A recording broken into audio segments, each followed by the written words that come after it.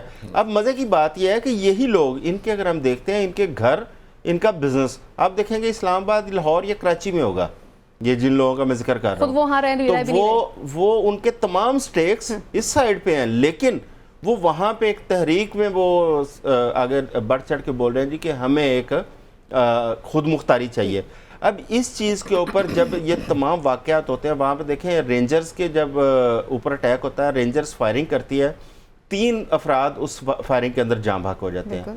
اچھا, اب اس کے اندر رینجر کے پولیس کے اہلکار جو ہے نا, ان کے اوپر بھی ظاہر ایک پولیس اہلکار بھی وہاں پہ شہید ہوتا ہے. بالکل ایسا ہوا. اچھا, اب اس کے اوپر جب تحقیقات شروع ہوئی ہیں تو وہ تانے بانے نکلنے شروع ہو گئے ہیں. سوشل میڈیا کے پروپیگنڈے کو جب اس اکاؤنٹس کو دیکھا گیا ہے, وہ اکاؤنٹس کے بھی تانے بانے نظر آنے شروع ہو گئے ہیں کہ وہ کہاں سے آپریٹ ہو رہے ہیں, کون لوگ کر رہے ہیں, اور اس کے پیچھے کون سے عزائم اور کون سی فنڈنگ ہے, وہ چیزیں سامنے آنی شروع ہو گئی ہیں. اب اس چیز کو ایک اور طریقے سے جو ہے نا وہ ہوا دینے کی کوشش کی جا رہی ہے تاکہ وہاں پر حالات کو مزید خراب کیا جائے. بنیادی طور پر میں سمجھتا ہوں کہ وہاں کی جو حکومت تھی کشمیر کی, یا جو پولیٹیکل سٹیک ہولڈرز تھے, یہ ان کا کام تھا کہ اگر وہاں پہ چیزیں خراب ہو رہی تھیں وقت کے ساتھ ساتھ ان چیزوں کو ٹھیک کرتے. عوام کے اندر اگر کوئی غصہ یا غبار پیدا ہو رہا تھا تو ان کے جو مسائل ہیں وہ سیاستدانوں نے حل کرنے ہیں. وہ اگر آپ ان کو نہیں ٹچ کریں گے تو ظاہر ہے جو جن کا ایجنڈا ہوگا, جن کا مفاد ہوگا, وہ اس سے فائدہ اٹھائیں گے, اور یہ لوگ وہی فائدہ اٹھانے کی وہاں پہ کوشش کر رہے ہیں, اور چند لوگوں کو ان کے جذبات کو ابھار کے اپنے ایجنڈے میں استعمال کر رہے ہیں. نوشاد صاحب, اگین وہی بات آ جاتی ہے کہ جب کبھی بھی کوئی دہشت گردی کا واقعہ رونما ہوتا ہے اور جب اس کی تحقیقات کی جاتی ہیں, یا وہ افغانستان سے ملتا ہے یا پھر وہ انڈیا سے ملتا ہے, اس وقت بھی جو سچویشن کریٹ کی گئی, اس کے جو تانے بانے ہیں وہ کہیں اور سے جاتے ہوئے ملتے ہوئے نظر آ رہے ہیں. پھر وہ جن سوشل اکاؤنٹس کا ذکر کیا جا رہا ہے, جب آپ رہ پاکستان میں رہے ہیں لیکن آپ علیحدگی کا مطالبہ کر رہے ہیں اور آپ دشمن کے ہاتھوں استعمال بھی ہو رہے ہیں, کیا اسٹیٹ کو ایسے لوگوں کو یہاں پر رہنے کی اجازت دینی چاہیے, یا ان کے خلاف کوئی سخت پراپر ایک ایکشن ہونا چاہیے تاکہ فیوچر میں جا کر تو کوئی اس طرح کا اسٹیپ نہ اٹھا سکے؟ دیکھیں, ایکشن تو ان کے خلاف ہوگا, یہ تو انڈرسٹوڈ سی بات ہے, کیونکہ سب سے بڑا جو سوال کھڑا ہوا تھا وہ یہ تھا کہ جب کسی بھی, ہم نے ساری تحریکیں دیکھی, ہم نے عدلیہ کی تحریک دیکھی, ہم نے پتہ نہیں کون کون سی یہاں تحریکیں چلتی ہوئی دیکھی, کبھی بھی ایسا نہیں ہوا کہ جو ایگریوڈ پارٹی ہے اس کے مطالبات مان لیے جائیں تو اس کے بعد بھی نہ صرف پروٹیسٹ جاری رہے بلکہ وہ خونی ہو جائے, وہ جلاؤ گھراؤ کی طرف چلا جائے. وہ اس کے پیچھے یقیناً جب یہ سارا کچھ اس طرح سے ہوا جس طرح چوہدری صاحب نے اس کی تفصیلات بتائی ہیں, میں ان تفصیلات میں نہیں جاتا, وہیں سے پھر جو ہے نا یہ سوچنے پر مجبور ہوئیں ہماری جو سیکیورٹی فورسز اور جو ہمارے ارباب اختیار ہے کہ یہ کیا بات ہوئی. آپ کے جو ناجائز مطالبات, میں اس کو بطور پاکستانی, ہمارے کشمیری بھائی ہیں, ایسی بات نہیں ہے. ہم جو سفر کر رہے ہیں کیا وہ سفر کر رہے ہیں؟ کیا ان کے اوپر اتنی سختی ہے؟ نہیں ہے. لیکن اس کے باوجود ان کے مطالبات مانے گئے, جس کی میں نے آپ کو بتایا تھا کہ مجھے اور آپ کو کاسٹ پے کرنی پڑے گی. وہاں تو یار 40% آپ نے جو بجلی دینی ہے اس کی بھی ریٹرن 40% ہے, ٹھیک ہے نا, سبسڈی علیحدہ دینی ہے, پھر بل کسی نے دینا نہیں ہے, 60% بجلی چوری ہو جائے. مطلب اس سب کے باوجود جو مطالبات مان لیے گئے, مقصد یہ تھا کہ وہ ہمارے جو کشمیر کے اوپر ہمیں پتہ ہے کہ دشمن ہر وقت طاق میں, بالکل ایسا ہے, وہ انویسٹمنٹ بھی کرتا ہے, وہ سرمایہ کاری بھی کرتا ہے. جب اس نے وہاں پہ جو مقبوضہ کشمیر کا سٹیٹس تبدیل کیا ہے, میں آپ کو بتاؤں مقبوضہ کشمیر کا سٹیٹس ایسی تبدیل نہیں ہوا, اس کے پیچھے اربوں ڈالر کی انویسٹمنٹ کا مسئلہ ہے, ٹھیک ہے, عرب ریاستوں کی طرف سے وہاں اربوں ڈالر کی انویسٹمنٹ جا رہی ہے. تو اس کو کرنے کے لیے یہ ایسے ہی انہوں نے وہاں پہ اجلاس نہیں کیے اور ایسے ہی انہوں نے وہ کوشش نہیں کی کشمیر کو. تو ان کی کوشش یہ ہے کہ کم از کم جو آزاد کشمیر ہے, جیسے جو آزاد کشمیر ہے, یہ بات سمجھ میں نہیں آتی وہاں کے لوگوں کہ وہ آزاد کشمیر ہے, ان کے اپنے ایک وزیر اعظم ہوتے ہیں, ان کے اپنے صدر ہوتے ہیں, ان کی اپنی الیکشن ہوتا ہے, پارلیمان موجود ہے. اس سے زیادہ آپ کیا سمجھتے ہیں کہ کیا کریں گے؟ اور پھر یہ کبھی آپ لوگوں نے سوچا ہے کہ جس طرف اشارہ کیا چوہدری صاحب نے کہ اگر آپ فرض کیجئے کہ آپ اپنی جو اخراجات کا ہے وہ 10% بھی یا 15% بھی پورا کرنے کی پوزیشن میں نہ ہو, تو پھر آپ کو کون سی دنیا کی طاقت ہے جو آپ کو سپورٹ کرے گی؟ یہ پاکستان ہی ہے جو آج تک آپ کو یہ سارا کچھ دے رہا ہے, اور دینے کی بنیاد پہ ہم اس کو جو سفر کرتے ہیں, ٹھیک ہے کوئی بات نہیں, بھائی ہیں اور ہمارے ساتھ رہتے ہیں, ہمارا حصہ ہیں, ہم دے رہے ہیں, لیکن پھر ان کو چاہیے, یہ کشمیریوں کو چاہیے یہ میں آپ کو سچی بات بتاؤں, یہ ان کشمیریوں کو چاہیے, وہاں کے نیشنلسٹس کو چاہیے, یہ جو نیشنلسٹ جن کی بات کر رہے ہیں, نیشنلزم یہ نہیں ہوتا, نیشنلزم آپ کی کسی اپروچ کو سوچ سمجھ کے ساتھ چلتا ہے. ان کو چاہیے کہ اپنی صفوں سے ایسی کالی بھیڑیں نکالیں جو انڈیا کی فنڈنگ, انڈیا کے کہنے پہ, انڈیا کے معاملات کے ساتھ مل کر. اور آپ نے افغانستان کی بات کی تھی, افغانستان میں بھی جو کچھ افغانستان کی طرف سے آتا ہے وہ ایکچولی انڈیا ہی ہے. اس کی ایمبیسیوں کے ذریعے ہی سارا کچھ جو وہاں پہ انہوں نے سفارت خانے بنائے تھے اور یہ سسٹم بنایا تھا جس کو پاکستان نے بڑی مشکل سے کنٹرول کیا. لیکن مقصد کہنے کا یہ ہے, یہ جس دشمن کی بات کی تھی وہ بھائی وہ بنیا ہے, اسے تو ہم آج کا نہیں جانتے ہیں. ہم تو کہتے رہے ہیں, ہم نے تو یہ جو علیحدہ ملک لینے کے لیے جب بات کی تھی تبھی یہ بات ہوئی تھی کہ وہ جو ہے اس کے منہ میں رام رام ہے اور بغل میں چھری ہے, اس کا تو کردار ہمیشہ سے ہی رہا ہے. اور وہ یہ نہیں, آزاد کشمیر آپ فرض کیجئے کہ آزاد کشمیر کا وہ کچھ نہ بھی کر سکیں تو وہ یہاں پہ بھی دہشت گردی میں وہ انوالو ہے, پاکستان کو ہر وقت ڈیسٹیبلائز کرنے کی کوشش میں رہتا ہے کیونکہ وہ پاکستان کو تسلیم نہیں کرتا. ان کا خیال یہ تھا کہ ہم اپنے پاؤں پہ کھڑے نہیں ہو سکیں گے, ہم گھٹنوں کے بال ان کے پاس جائیں گے جو ہم نہیں گئے, اور وہ آج تک یہ بات بھول نہیں سکے, اور وہ ہمیشہ اسی تک و دو میں ہے کہ پاکستان کے خلاف جو بھی کچھ ممکن ہے دنیا بھر کے اندر بھی وہ کرتے چلے جائیں. ٹھیک ہو گیا. اعظم صاحب آپ کس طرح سے کنکلوڈ کریں گے؟ نشاط صاحب میں آپ سے بھی کنکلوژن لوں گی. محسن نقوی صاحب نے کہا کہ ہم تمام تر سوشل اکاؤنٹس کو ہم نے چیک کر لیا ہے, بہت جلد ہم میڈیا کے سامنے بھی آئیں گے, اور جو آئی جی آزاد کشمیر ہیں ان کو بھی برطرف کر دیا گیا. تو آپ اسے کس طرح سے کنکلوڈ کرتے ہیں؟ نہیں, آئی جی آزاد کشمیر کو تبدیل کیا گیا کیونکہ حالات کو اس طرح وہ کنٹرول نہیں کر سکے تھے. اب وہاں پہ جبار صاحب وہ ایڈیشنل ڈی جی تھے ایف آئی اے میں, ان کو وہاں پہ لگایا گیا آئی جی. اب دیکھیں کشمیر کے اوپر آپ اس چیز کا ان لوگوں کو زیادہ خیال کرنا چاہیے جو وہاں پہ اپنے آپ کو نیشنلسٹ کہتے ہیں, کیونکہ کشمیر ایک ٹورسٹ پوائنٹ ہے اور پوری دنیا کے لوگ دیکھیں ان کا کشمیر کی طرف جانے کا بڑا رجحان ہے. لیکن اگر وہاں پہ وہ اس قسم کے حالات پیدا کریں گے تو وہ اپنے لیے بھی مسائل کھڑے کریں گے, کیونکہ لوگوں کو وہاں پہ جہاں عدم تحفظ کا احساس ہوگا لوگ نہیں جائیں گے. میں ایک پوائنٹ اور اکٹھے کرتے ہیں وہ بھی نہیں ہوں گے. ہاں, میں ایک پوائنٹ اور آپ کو بتاتا ہوں کہ جس دن یہ معاملہ سیٹل ہوئے ہیں اس دن ایک طرف حکومت اعلان کر رہی تھی چیزیں ٹھیک کرنے کا, دوسری طرف راولا کوٹ کے اندر, راولا کوٹ کی بڑی امپورٹنس ہے. راولا کوٹ ایک سپلائی لائن ہے اور وہ آگے تک جو ہے نا اسے ترسیل ہوتی ہے. راولا کوٹ کے اندر ایک صاحب تھے عمر عزیز, انہوں نے وہاں پہ ایک دھرنا دے دیا اور جو کشمیر کی سپلائی لائن تھی اس کو بند کر کے بیٹھ گئے. اب اس صورتحال کے اندر اگر اسٹیٹ وہاں پہ سختی نہیں کرے گی تو پھر کیا کرے گی؟ جب سختی کرتے ہیں تو اس کو وہ منفی پروپیگنڈا کرتے ہیں اس کے اوپر. اب اس میں میں سمجھتا ہوں کہ حکومت پاکستان نے جو بڑے بھائیوں نے کا وہاں پہ کردار ادا کیا ہے, کشمیری عوام کو اس پہ یہ چاہیے کہ ان کے اندر جو اس قسم کے لوگ ہیں ان کا خود وہ کلا کما کریں. ٹھیک ہو گیا. نشاط صاحب آپ کس طرح سے کنکلوڈ کرتے ہیں؟ جیسے نشاط صاحب نے کہا کہ انہیں خود اس طرح کے لوگوں کی روک تھام کرنی چاہیے, تو آپ اسے کس طرح سے کنکلوڈ کر رہے ہیں؟ میں بھی یہی سمجھتا ہوں, دیکھیے کشمیر ہماری شارگ ہے اور شارگ کوئی نہیں کٹنے دیتا. اس کے لیے آپ کو کچھ بھی کرنا پڑے گا, آپ کرنے کے لیے تیار ہوں گے.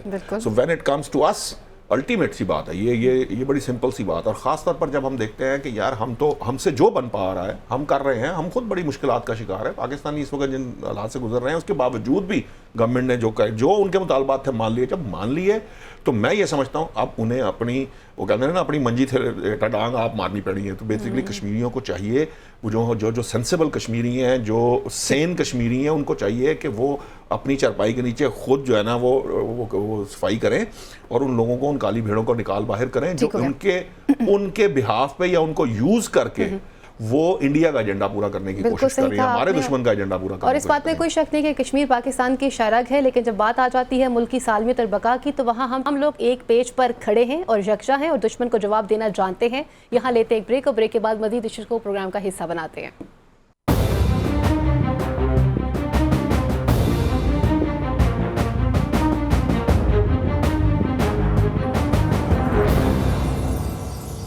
جی ویلکم بیک ناظرین. اب کچھ بات کرتے ہیں. جیسے جیسے گرمی کی شدت میں اضافہ ہو رہا ہے وہیں پر کچھ خبریں بھی خطرناک سامنے آ رہی ہیں, جیسے کہ بجلی مہنگی ہونے جا رہی ہے. اب تک جو ذرائع کی خبریں سامنے آ رہی ہیں ان کے مطابق یہ ہے کہ 80 سے 85 روپے فی یونٹ کرنے کی خبروں کو بھی سامنے لایا جا رہا ہے. اور اس کے ساتھ ساتھ سولر سسٹم کے حوالے سے بات کریں گے کہ سولر سسٹم کے حوالے کے اگر دیکھا جائے تو وہاں پہ نیٹ میٹرنگ کی اگر بات کی جائے تو اس میں بھی کچھ نئی تبدیلیاں ہوتی ہوئی نظر آ رہی ہیں. جیسے کہ 2015 میں پہلے نیپرا نے اس کے حوالے سے قانون کو متعارف کروایا تھا, پھر 2018 میں اس کے حوالے سے نئی پالیسیز کو متعارف بھی کروایا گیا تھا. آج اگر دیکھا جائے تو ہمارے وزیر توانائی جو ہیں انہوں نے جس طرح سے جو گفتگو کی, انہوں نے کہا کہ جس کے حوالے سے ہم مزید کچھ چیزوں کو دیکھیں گے, نئی پالیسیز کو سامنے لے کر آئیں گے. لیکن اب یہاں پہ سوال یہ پیدا ہوتا ہے کہ ایک طرف پہ بجلی کو مہنگا کیا جا رہا ہے اور دوسری طرف پہ سولر سسٹم جسے پہلے اتنا سستا کیا گیا, اب اس کے اوپر دوبارہ سے جو نیٹ میٹرنگ کا کام کیا جا رہا ہے. ہمارا پینل اسے کس طرح سے دیکھتا ہے؟ اعظم صاحب, گرمی کی شدت میں اضافے کے ساتھ ساتھ عوام کے لیے بھی بل میں اضافے کی خبریں سامنے آ رہی ہیں, آپ اسے کس طرح سے دیکھتے ہیں؟ اور جو دوسرا سولر سسٹم کے حوالے سے بات کی جا رہی ہے اور جس میں نیٹ میٹرنگ کا کانسیپٹ ہے, آپ اسے کس طرح سے دیکھ رہے ہیں؟ فائزہ, دنیا اپنے ملک اور قوم کو مد نظر رکھ کے پلاننگ کرتی ہے 50 سال کی, 100 سال کی. لیکن ہمارے یہاں پہ عجیب کام ہے. ہماری جتنی بھی حکومتیں آتی ہیں وہ آج کی پلاننگ کرتے ہیں, ڈنگ ٹپاؤ کام کرتے ہیں, کل کا نہیں ان کو پتہ ہوتا, نہ کل کی پلاننگ کرتے ہیں. ایک ٹائم تھا پاکستان میں ہر طرف CNGs لگوا دی گئی اور ہمیں یہی بتایا گیا کہ پاکستان میں گیس بڑی وافر مقدار میں موجود ہے جو کبھی ختم نہیں ہو سکتی. آج ہم گیس کے لیے ترس رہے ہیں.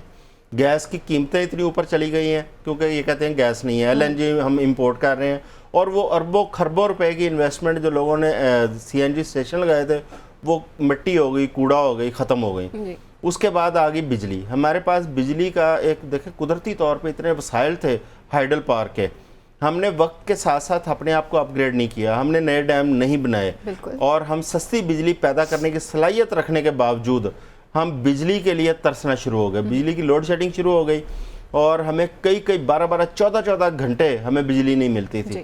اور بجلی کا حل کیا نکالا گیا؟ وہی ڈنگ ٹپاؤ پالیسی. فوری طور پر IPPs کے ساتھ وہ معاہدے کیے گئے جو آج ہمارے گلے کا پھندا بن چکے ہیں. وہ معاہدے آپ نے اگر اس وقت معاہدے کیے تھے, کم از کم آنے والے وقت کو مد نظر رکھتے کہ کل کو ان معاہدوں کے مطابق آپ نے تھوڑا سا رد و بدل بھی کرنا ہے تو اس میں کوئی ایسا مارجن ہونا چاہیے, ایسی شکس ہونی چاہیے. لیکن آپ نے وہ جو معاہدے کیے تھے ان لوگوں کو جتنے آپ نے ان سے خریداری کرنی تھی میگا واٹ کی, اتنی آپ ادائیگیاں کر رہے ہیں. اب جب بجلی اتنی مہنگی ہو چکی ہے کہ لوگوں کی خرید سے باہر ہے, لوگوں نے اپنے گھروں کا زیور بیچا, اپنی پراپرٹیاں بیچیں, لوگ سولر پہ شفٹ ہو گئے بجلی کے بلوں سے تنگ آ کے. اب جب لوگوں نے سیلف جنریشن شروع کر دی ہے, آپ نے اس کو بند کرنے کا پلان کر لیا ہے, آپ نے اس کے اوپر نیٹ میٹرنگ کی جو سہولت تھی اس کو ختم کر رہے ہیں, گراس میٹرنگ کی طرف جا رہے ہیں. اب گراس میٹرنگ کیا ہے؟ نیٹ میٹرنگ میں یہ تھا کہ آپ کے جتنے یونٹ وابڈا کی طرف جاتے ہیں وہ جتنے آپ کے وابڈا کی طرف جائیں گے وہ آپ کو ریورس آ جائیں گے, وہ یونٹ آپ وہ استعمال کر لیتے ہیں رات کے وقت جب آپ کا اپنا سولر اس کو جنریٹ نہیں کر رہا. لیکن گراس میٹرنگ یہ ہے کہ آپ کے یونٹ وابڈا لے گا لیکن آپ کو یونٹ ہی نہیں دے گا واپس, آپ کو اس کے بدلے میں وہ نومینل سی پرائس آپ کو ملے گی جو ہائیڈل آپ کی جنریشن کے جو کاسٹ آتی ہے اس کے مطابق آپ کو تھوڑی سی پرائس دیں گے. اور اس کے بعد ایسا جو ہم خبریں سن رہے ہیں کہ انہوں نے ٹیکسیشن کی طرف چلے جانا ہے, جن لوگوں نے سولر لگائے ہیں ان کو ٹیکس لگا دینا. بھئی یہ کون سی پالیسی ہے؟ جب آج لوگوں نے اپنا بندوبست کر لیا ہے آپ وہ بھی ختم کرنے کے لیے جا رہے ہیں اور لوگوں کو مزید پریشانی. اب بجلی کا یونٹ ہمیں ایوریج جو ہے نا وہ 100 روپے کا پڑ رہا ہے. اب یہ گرمیاں ہیں, گرمیوں کے اندر ایک آدمی پنکھا بھی چلاتا ہے تو اس کی بجلی کا بل اتنا زیادہ ہوگا کہ تنخواہ دار آدمی وہ تنخواہ میں سوچے گا کہ میں بل دوں یا اپنے بچوں کو کھانا کھلاؤں. اگر کسی بندے نے اپنا گھر کا سامان کچھ چیزیں بیچ کے سولر پہ شفٹ ہوا ہے, کم از کم اس کو برداشت ہی کر لے یہ حکومت, لیکن مجھے نہیں لگتا کہ یہ برداشت کریں گے. اچھا, اس قسم کی پالیسیز کی وجہ سے آج ہمارا یہ حال ہوا ہے. اگر حکومت آج بھی تھوڑا سا ہوش کے ناخن لے اور کوئی تھوڑی دور رس پالیسیز بنا لے اور ان IPPs کے ساتھ جو معاہدے پرانے کیے ہوئے ہیں ان معاہدوں کو دوبارہ ٹھیک کر لے اور جہاں پہ ان کی ضرورت ہے ان کو رکھیں, جہاں پہ نئی ضرورت ان سے معذرت کریں, جان چھڑوائیں اور لوگوں کو سیلف جنریشن میں جانے دیں. سستی بجلی ہوگی تو پاکستان میں جو آپ کی انڈسٹری ہے وہ بھی چلے گی, آپ کی جو پروڈکشن کاسٹ ہے کم ہوگی, آپ ایکسپورٹ میں باقی دنیا کو مقابلہ کرنے کے قابل ہو سکیں گے. لیکن اتنی مہنگی بجلی کی وجہ سے آپ کی اس وقت انڈسٹری بھی بند ہونے جا رہی ہے اور گھروں کے بجلی کا یونٹ بھی اتنا مہنگا ہے کہ لوگ بل دینے سے قاصر ہو گئے ہیں. نوشاد صاحب, ایک تو نیا ٹیرف متعارف کروانا ہے, وزیر توانائی یہ کہہ رہے ہیں. دوسرا وہ یہ کہہ رہے ہیں کہ ایک خاص صوبے کے اندر جو ہے بجلی چوری کی جا رہی ہے, جبکہ پورے پاکستان میں یہ المیہ دیکھنے کو نظر آ رہا ہے. اور جو سبسڈی دی جا رہی ہے اشرافیہ کو, اس کی روک تھام کیسے ممکن ہوگی؟ اور جیسے اعظم صاحب کہہ رہے ہیں کہ ایک عام بندے پہ تو برڈن ڈالنے کے لیے آپ تیار ہیں اور آلریڈی وہ ہو رہا ہے, میکانزم اس قسم کا بن چکا ہوا ہے, تو یہ جو اشرافیہ کو اتنا دیا جا رہا ہے اتنا سب کچھ, اس کی روک تھام کیسے ہوگی؟ اس کی روک تھام ہوگی تو وہ اشرافیہ کیسے رہے گی؟ وہ اشرافیہ بنا کے رکھی اس لیے ہوئی ہے کہ اس کو یہ سارا کچھ دیا جا رہا ہے. یہ جن آئی پی پیز کی بات کر رہے ہیں ان میں ایسے پلانٹس بھی ہیں, کسی میاں صاحب کا, کسی چودھری صاحب کا, کسی بھٹی صاحب کا, کسی رانا صاحب کا. یہ کون ہے؟ یہ وہ اشرافیہ, وہ چل بھی نہیں رہے, وہ بند کر کے رکھے ہیں, کہتے ہیں انڈسٹری لگنی ہے. وہ انڈسٹریلسٹ نے تو کاروبار بنا لیا ہے, انہوں نے اس چکر کے اندر وہ انڈسٹری بند کر دی. ان کو کہیے مفت کے اندر پیسے آ رہے ہیں تو بس ٹھیک ہے, ان کو کیا ضرورت پڑی انڈسٹری چلانے کی, دن رات کھپنے کی اور کام کرنے کی. وہ جناب آرام سے ایک ایگریمنٹ کیا تھا, اللہ جانے کیسے کر لیا تھا, یہ میں اس بحث میں نہیں جانا چاہتا. میں نے اس کی تفصیل میڈیا یا ٹی وی پہ بتا دی تو پھر اور نئے مسائل پیدا ہو جائیں گے کہ اس میں سے کتنے پرسنٹ کس نے رشوت لی اور کیا کیا لیا اور کیا کچھ لے کر یہ سارے ایگریمنٹس کیے گئے. بہت سارے ایگریمنٹس تھے جو ایکسپائر ہو رہے تھے, پھر ان کو رینیو کر دیا. کیسے کر دیا کیا؟ آپ کو بٹھایا کس نے یہاں پہ؟ آپ ہیں کیوں یہاں؟ آپ اس قوم کے لیے ہیں, آپ کو سرو کرنے کے لیے. یہ جو بیوروکریٹ ہے پاگل بنا کے رکھا ہوا اس قوم کو. کیا چاہتے ہیں یہ لوگ ہم سے؟ ان کا دل کرتا ہے کہ یہ سولر جنہوں نے بیچاروں نے لگا لیا, ان کا خیال یہ کہ یہ اشرافی ہے. یہ تو عام آدمی بیچارہ, یہ صحیح کہہ رہے ہیں, وہ کسی نے زیور بیچ دیا. کیوں؟ کیونکہ اس کو یہ پتہ نہیں ہے کہ آج میرا بل سردیوں میں 50,000 روپے بل ہے, 2 لاکھ روپے بل آئے گا, 2.5 لاکھ روپے بل آئے گا, یا مجھے گھر بیچ کے دینا پڑے گا بل. لوگوں نے خود اور یہ بیوقوفوں کی طرح بیٹھ کے پالیسیاں بناتے ہیں, کہتے ہیں کہ ہم سیاستدان اور رہنما ہیں. یہ رہنما ہیں, اس طرح کے رہنما ہوتے ہیں. ان کو پتہ ہی نہیں ہے کسی چیز کا کہ کرنا کیا ہے. نہیں ہوتا جا کے چھوڑ دے, ایسی حکومت کرنے سے بہتر ہے گھر جا کے بیٹھے. یہ کیا کر رہے ہیں؟ ٹھیک کہہ رہے ہیں. ان کا کوئی والی وارث نہیں ہے, ان لوگوں کا کوئی پوچھنے والا نہیں ہے.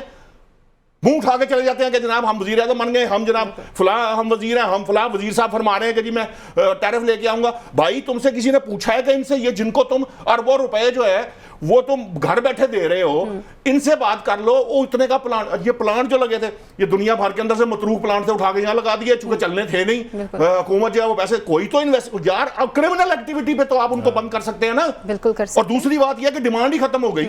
دنیا میں کہاں یہ ہوتا ہے سر کہ ایک چیز کی ڈیمانڈ ختم ہو جائے, اس کے باوجود ہم پیسے دیں گے, ہم کشمیریوں کے پیسے بھی دیں گے, ہم فلاں کے پیسے بھی دیں گے. اور میرا کیا قصور ہے بھائی؟ صحیح کہہ رہے ہیں آپ, میں پاکستانی ہوں, یہ میرا قصور ہے کہ ہم پیدا یہاں ہو گئے. ہاں, اس وجہ سے میں جو ہے وہ میں کیا کچھ کروں گا. میں اپنی حق حلال کی روٹی روزی جو ہے وہ کما کے اپنے بچے نہیں پال سک رہا. میں پاکستان سے باہر جاؤں گا تو گنہگار ہوں, میں وہاں جا کے انویسٹمنٹ کروں گا تو گنہگار ہوں. میں پاکستان میں پیدا ہو گیا ہوں تو میں نے اتنا بڑا گناہ کر لیا کہ یار ایک بندے نے اپنی ذات سے پیسے سے, آپ کا خیال ہے مفت لگے ہیں؟ بینکوں نے دیے ہیں؟ نہیں. یہ گورنمنٹ نے لگوا کے دیے ہیں؟ بالکل بھی نہیں. یہ لاکھوں روپیہ جو ہے جس نے لاکھوں روپیہ لگوا کے وہ سولر لگوایا ہے بھائی, وہ اس نے کہاں سے بیچارہ لائے گا؟ وہ جس طرح بھی اس نے لگوایا صرف اس لیے ہے کہ یار وہ اپنے بچوں کو کچھ تھوڑا سا سکون دے سکے, زندہ رہ سکے. آپ کے تو میں ان کے بس میں ہو, جس اشرافیہ کی آپ بات کرتے ہیں, ان کے بس میں ہو یہ سڑکیں بھی ایئر کنڈیشن کرا دیں اپنے آنے جانے کے لیے. ٹھیک کہہ رہے ہیں, بلکہ ان کے بڑے بڑے محلات جو ہیں جہاں پہ رہتے ہیں وہ بھی بجلی اس پہ چل رہی ہوتی ہے. مقصد کہنے کا ان کو کوئی شرم آنی چاہیے, ان کو کوئی سوچنا چاہیے جو پالیسی میکر ہیں. بھائی جس صوبے کے اندر بل نہیں دیے جا رہے اس سے لو نا بل جا کے, بھائی میرے سر کیوں چڑھتے ہو؟ ہمارے ہاں عجیب نظام ہے, جو ٹیکس نہیں دیتا اس کو پوچھتا کوئی نہیں ہے, جو ٹیکس دیتا ہے اس کے اوپر بوجھ ڈالی جاتے ہیں. وہ چوئی صاحب کہتے ہوتے ہیں جس ٹیکس کا پتہ نہیں اس کو لکھ دیتے ہیں ادر. ٹھیک ہے, مطلب یہ حالات, ان حالات سے آپ نظام نہیں چلاتے. آپ کا یہ قریب ہے کہ اگر آپ لوگوں نے اپنے اطوار ٹھیک نہ کیے, حکومتوں نے ان لوگوں کو سمجھ نہ آئی, تو یاد رکھیں یہ سولر کیا, ان کو گلی گلی میں جوتے پڑیں گے اگر انہوں نے یہ بات سمجھی نہ کہ یہ کیا کر رہے ہیں. ان کو سمجھنا ہے اس اشرافیہ کی سبسڈیاں بند کرنی پڑیں گی. آئی ایم ایف کہہ رہا ہے آپ کو کہ بھائی میرے اپنے حکومتوں کے خرچے کم کریں, سسٹم بنائیں. لینڈ کروزریں آپ یہاں پہ 20ویں 21ویں گریڈ کا افسر بن جاتا ہے, نہیں لینڈ کروزریں, فارچونریں اور پتہ نہیں کیا کیا مل رہا ہے. بھائی میرے ان کو پیدل چلانا چاہیے. جو ان کی کارکردگی ہے, اگر کارکردگی بیوروکریسی کی اور ان حکمرانوں کی دیکھ لی جائے نا, تو ان کے کپڑے اتار کے ان کو سڑکوں پہ پھرانا چاہیے. جو ان کے حالات اور یہ کر کے رہیں گے, میری اور آپ کی جو انسان بیچارہ غریب آدمی اس کو زندہ نہیں رہنے دے رہے. ٹھیک ہے نا اعظم صاحب, ہم نے دیکھا تھا, ہم نے اپنے اسی پروگرام میں بات کی تھی اور انتہائی افسوس سے یہ خبریں شیئر کرتے تھے کہ آج فلاں شخص نے اپنے بچوں سمیت خودکشی کر لی. کیا ہم اگین وہی بات ہے نشاط صاحب والی کہ ہمارا قصور یہ ہے کہ ہم پاکستان میں پیدا ہو گئے یا ہم پاکستانی ہیں جو ہم ٹیکس بھی دے رہے ہیں اور اس کے باوجود ہم پہ ایک برڈن ڈالا جا رہا ہے؟ سر جلدی کنکلوڈ کریں گے. ٹیکسیشن کا تو نہ ہی پوچھیں, آپ بجلی کا بل پڑھ لینا تو آپ کا دماغ گھوم جاتا ہے کہ اس میں کون کون سے ٹیکس لگے ہیں. دیکھیں ایک آدمی اپنی بھوک برداشت کر لے گا, اپنے بچوں کی بھوک نہیں برداشت کرے گا. ایگزیکٹلی. یا وہ بچوں کی بھوک دیکھ کے یا وہ کسی کو مارے گا یا خودکشی کرے گا اور اپنے بچوں کو بھی مار دے گا. یہ ہم دیکھ رہے ہیں, ہمارے یہاں پہ ہو رہا ہے. آپ دیکھتے ہیں ہر چوتھے دن کہیں نہ کہیں کوئی والد یا والدہ اپنے بچوں کو لے کوئی نہر میں چھلانگ لگا رہا ہے, کوئی گولی مار رہا ہے اپنا. اس کی وجوہات یہی ہیں کہ جب اس کے بچے بھوکے مر رہے ہوتے ہیں وہ کہتا ہے روز سسک کے مرنے سے بہتر ہے ایک ہی دفعہ ان کو بھی مار دو اور خود بھی مر جاؤ. ٹھیک ہے آپ نے آپ اسے کس طرح سے کنکلوڈ کریں گے کیونکہ مجھے پھر کلوزنگ کی طرف بڑھنا ہے. میں صرف ایک لائن کہوں گا کہ ان کو انسان بن جانا چاہیے. ٹھیک ہو گیا. ان کے اندر انسانیت آنی چاہیے, ان کو انسانوں کی قدر کرنی چاہیے. یہ جو کچھ کر رہے ہیں ان کو بڑے پرابلمز فیس کرنے پڑیں گے. یہ قائم اس طرح ملک نہیں چل سکتے اور اس طرح مسائل پیدا. پھر کل کو یہ کہیں گے وہ جو وہی بات ہے کہ حادثہ ایک دن میں نہیں ہوتا, اس کے پیچھے محرکات ہوتے ہیں. بالکل درست میں آپ نے, اور یہ بات بالکل درست ہے. میرے کا بہت بہت شکریہ. ریاست ماں جیسی ہوتی ہے لیکن ماں اگر سگی ہو تو ستیلی ماں جیسا سلوک نہیں ہونا چاہیے. اگلے پروگرام تک کے لیے اپنی میزن فائزہ بخاری کو, میرے معزز پینل کو اجازت دیجیے. اللہ نگہبان. پاکستان زندہ باد.